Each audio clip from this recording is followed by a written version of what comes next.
ಇವತ್ತಿನ ಕೇಂದ್ರ ಸರ್ಕಾರದ 26-27ನೇ ವರ್ಷದ ಆಯವ್ಯಯವನ್ನು ಕೇಂದ್ರದ ಹಣಕಾಸು ಸಚಿವರು ಮಂಡನೆಯನ್ನು ಮಾಡಿದ್ದಾರೆ.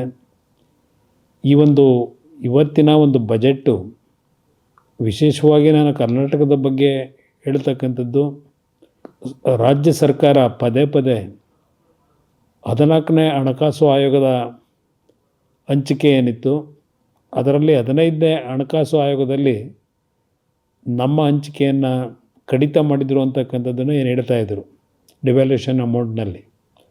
ಇವತ್ತು ರಾಜ್ಯ ಸರ್ಕಾರದ ಬೇಡಿಕೆಗೆ ಕಳೆದ 15ನೇ ಹಣಕಾಸು ಆಯೋಗದಲ್ಲಿದ್ದಂಥ 3.67 ಡಿವ್ಯಾಲ್ಯೂಷನ್ ಅಮೌಂಟ್ನ ಪರ್ಸೆಂಟೇಜ್ನಲ್ಲಿ ಈ ಬಾರಿ ಅದನ್ನು 4.17ಕ್ಕೆ ಏರಿಕೆ ಮಾಡ್ತಕ್ಕಂಥದ್ರ ಮುಖಾಂತರ ಸುಮಾರು 63,000 ಕೋಟಿ ರೂಪಾಯಿಗಳು ದೊರಕತಕ್ಕಂಥದ್ದು ಡಿವ್ಯಾಲ್ಯೂಷನ್ನ ಒಂದು ಸೆಕ್ಟರ್ನಲ್ಲಿ.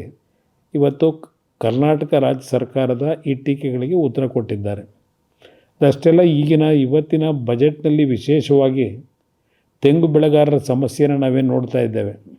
ಹಲವಾರು ರೀತಿಯ ರೋಗದಲ್ಲಿ ಇವತ್ತು ತೆಂಗು ಬೆಳೆಗಾರರು ಸಂಕಷ್ಟಕ್ಕೆ ಒಳಗಾಗಿದ್ದಾರೆ.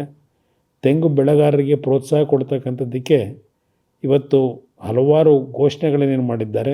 ತೆಂಗು ಬೆಳೆಗಾರರ ಜೊತೆಗೆ ಇವತ್ತು ಕೊಕ್ಕೋ ಬೆಳೆಯತಕ್ಕಂಥದ್ದಕ್ಕೆ ಮತ್ತು ಕ್ಯಾಶ್ಯೂನಟ್ ಬೆಳೆಯತಕ್ಕಂಥ ವಿಷಯದಲ್ಲೂ ಪ್ರೋತ್ಸಾಹವನ್ನು ಕೊಡ್ತಕ್ಕಂಥ ಕೆಲವು ಯೋಜನೆಗಳನ್ನು ಘೋಷಣೆ ಮಾಡಿದ್ದಾರೆ.